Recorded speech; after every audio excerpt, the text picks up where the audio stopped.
मुझे लगता है इस देश के प्रधानमंत्री इतने ज्यादा बौखला गए हैं इस सूट बूट के नाम से, क्योंकि आदमी बौखलाता वही है जिसे कोई कमी रहती है या जिसके अंदर कोई गलती रहती है।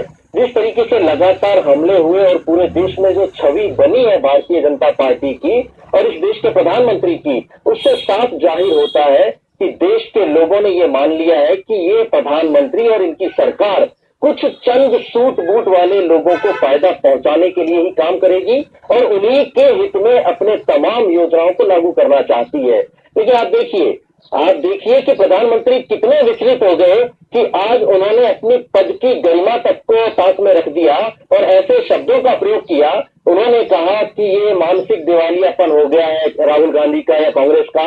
तो ये जो शब्द है ये पूरे तरीके से उनकी बौखलाहट को दर्शाते हैं कि ये प्रधानमंत्री जो है कितने ज्यादा बौखला गए हैं। वो अपनी छवि को सुधारने में लगे हुए हैं, लेकिन वो छवि इतनी बिगड़ चुकी है।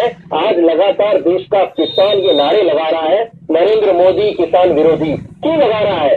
जब आपके बारे में ये पूरे तरीके से स्पष्ट हो गया कि आप सिर्फ और सिर्फ चंद लोगों को, जो इस देश के पूंजीपति हैं, जो सूट बूट पहनते हैं, उनके फायदे के लिए आप इस देश के किसानों की भूमि को हड़पना चाहते हैं और उनके लिए ही आप काम करना चाहते हैं। तो आज आप उस दाग को हटाने के लिए लगभग 15 दिन बाद, 20 दिन बाद अपनी छवि को, अपने जो आपका जो डैमेज हुआ है उसको कंट्रोल करने के लिए हो सकता है कुछ आपके जो सलाहकार हैं उन्होंने आपको ये सलाह दी हो कि आप इस सूट बूट के एवज में सूटकेस शब्द का प्रयोग करें।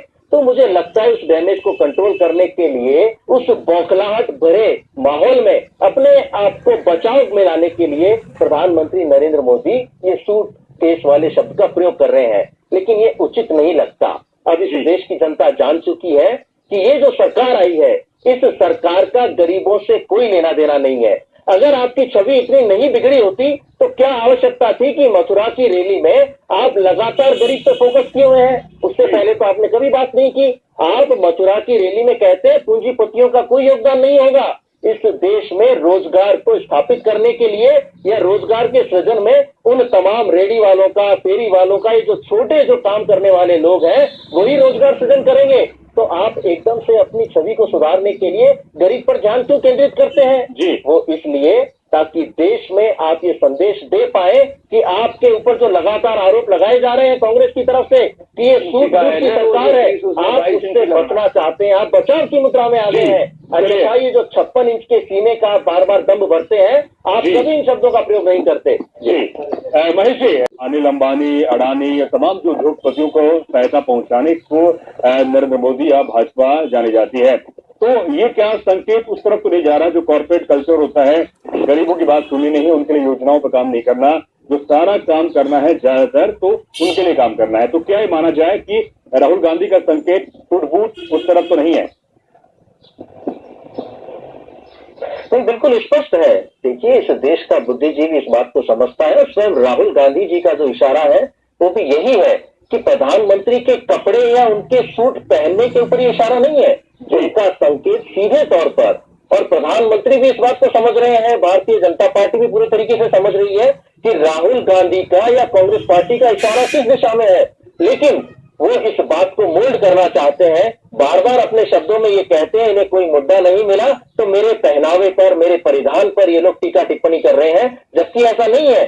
सूट बूट का अभिप्राय सीधे तौर पर पिछले 14 महीनों में जिस तरीके का कार्यकाल भारतीय जनता पार्टी की इस मोदी सरकार ने देश में जो दिया है, आप उसकी तुलना अगर गरीब से की जाए, आम आदमी से की जाए तो वो कहीं स्टैंड नहीं करते। देखिए, लगातार इस देश का किसान आंदोलित हो रहा है, जगह आप आंदोलन कर रहे हैं, कौन कर रहा है? किसानों की रैली हुई है, किसान देश का किसान जा रहा है फसल के मुआवजे के इंतजार में आत्महत्या तक कर रहा है, आप उनकी पूछ नहीं रहे हैं। और आपको अडानी की पड़ी हुई है, आपको अंबानी की पड़ी हुई है, तमाम उन पूंजीपतियों की पड़ी हुई है जिन्होंने कहीं ना कहीं किसी रूप में चुनाव से पहले आपका सहयोग किया था।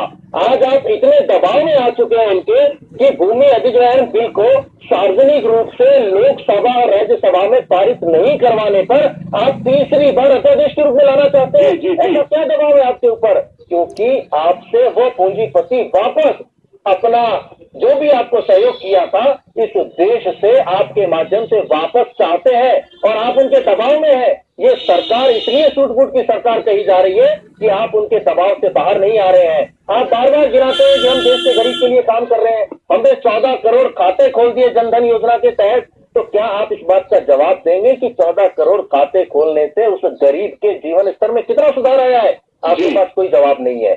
आप लगातार बात करते हैं तो सिर्फ और सिर्फ पूंजीपतियों के हक की बात करते हैं। आपने विश्व के 18 देशों में यात्राएं कर ली, लेकिन अभी तक आप इस बात का जवाब नहीं दे पा रहे हैं कि उन देशों से आप निवेश कितना लेके आए हैं। आप ये कहते हैं कि देश की छवि को हम बाहर जाकर सुधार रहे हैं, लेकिन बाहर जाकर आप जो बयान देते हैं, इस देश के प्रत्येक व्यक्ति ने सुना है कि आपने ये तक कह दिया कि इस देश में पैदा होने वाले ने अपने आप को शर्मसार महसूस किया।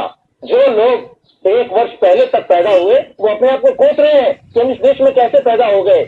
आप वही इस देश के बाहर जाकर दूसरी धरती पर कहते हैं कि ये घोटालों का देश है।